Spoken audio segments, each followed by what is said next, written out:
Where is your question?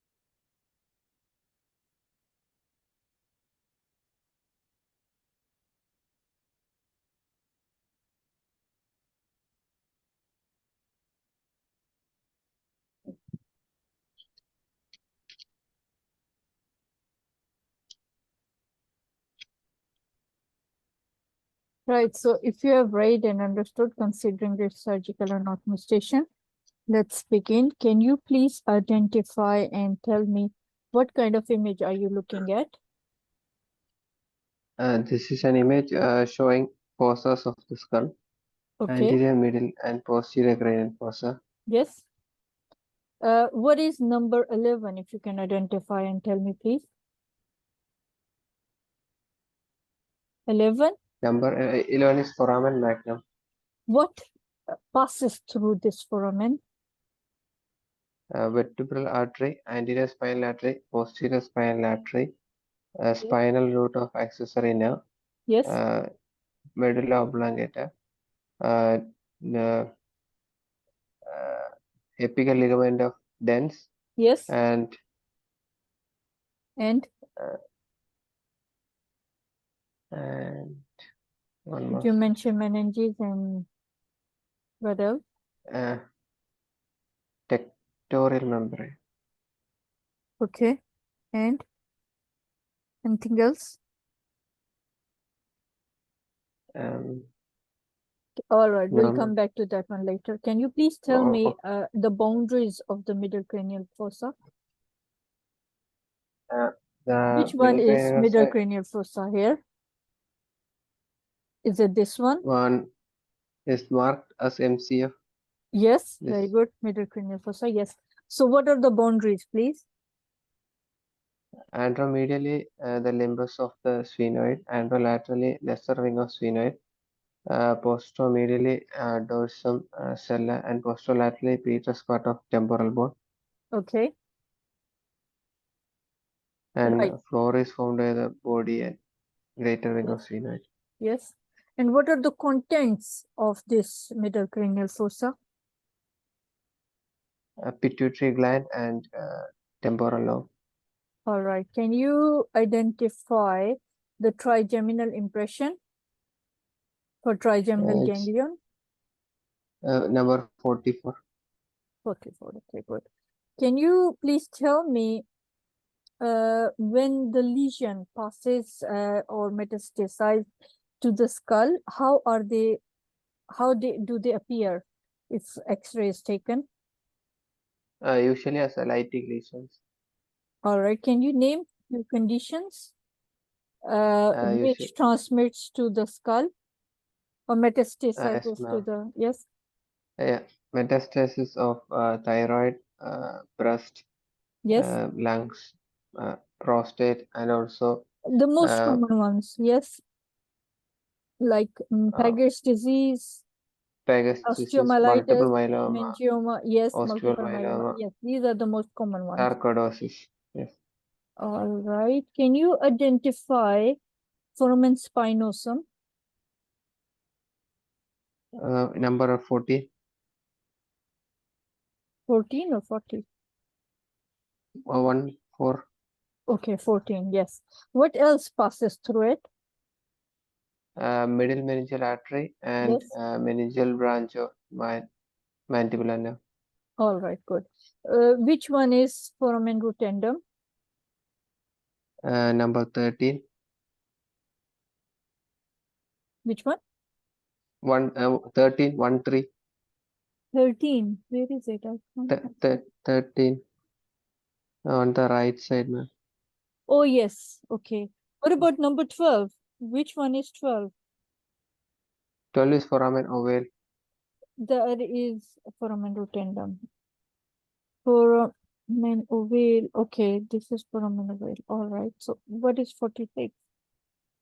46 is foramen lacerum.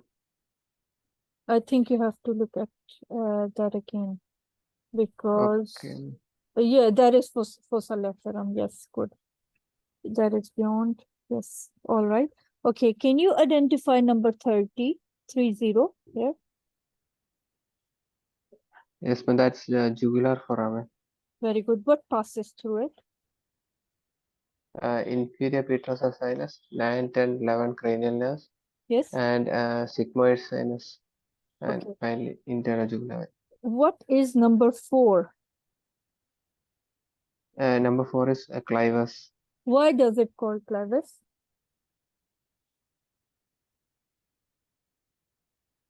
It forms part of which fossa? It's part of posterior cranial fossa, and it is Okay. formed from spheno-occipital synchondrosis. Okay, good. What type of joints are present in the skull?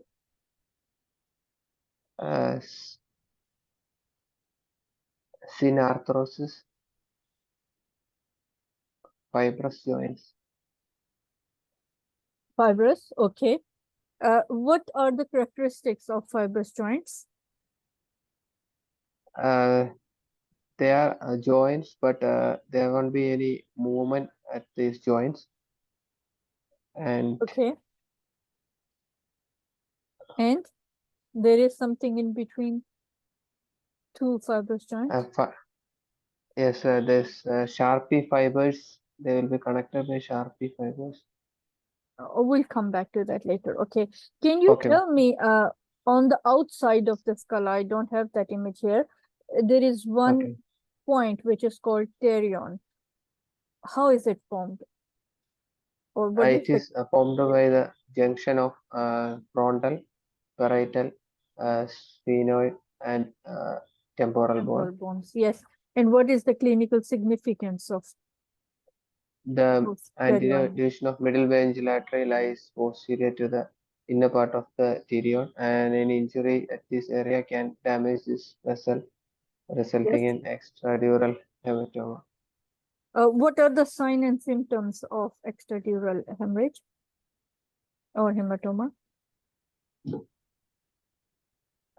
Headache, Yes. lucid intra, I don't know. Headache and Loss of consciousness. throbbing headache and anything else? Does the patient gets any warning signal or anything? How would you determine it? Okay, we'll come back to this one. Can you identify optic canal here? Optic canal is number 34. All right. Okay. What else passes through it? Optic nerve with its meningeal coverings. Yes. Ophthalmic artery and sympathetic nerves. What is the significance of this optic canal? Why? Yes. When there is raised intracranial tension, Yes. there can be papilledema. Papilledema, yes. Because of the presence of this meninges, continuity of meninges. Okay. Did you mention ophthalmic artery and sympathetic nerves as well? They also pass through it. Yes, ma'am. Yes. Yes. Good. And it is also because of these coverings, it's susceptible to infection of meninges. That's why papilledema occurs. Okay. Right. So, yes, that was it. Can you please tell me the last question? What are the bones which form the posterior cranial fossa? It's formed by the temporal bone and occipital bone.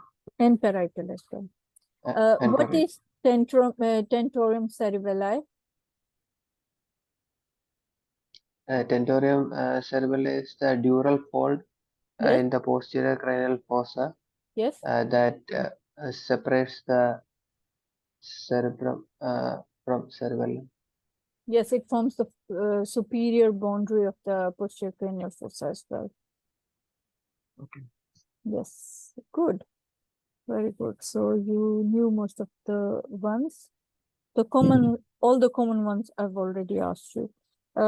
This 44. Have I asked you this one? What is 44? Yes, ma'am. Trigeminal impression. Yes. Yes, I asked you in another way. And number 1. Anterior clinoid process. Okay, 32, please. Lesser wing of sphenoid. Yes. And this 42. Superior orbital fissure. Good. Very good. Okay, good. Thank you. Thank you. Before we end, can you name some tumors of the posterior cranial fossa? The commonly occurring tumors. Yes, please. Acoustic neuroma. Yes. And Ependymoma. yes. Medulloblastoma. Yes. Very good. Okay. Okay. It's enough with 3 to 4. Good. Very good. Thank you. Okay.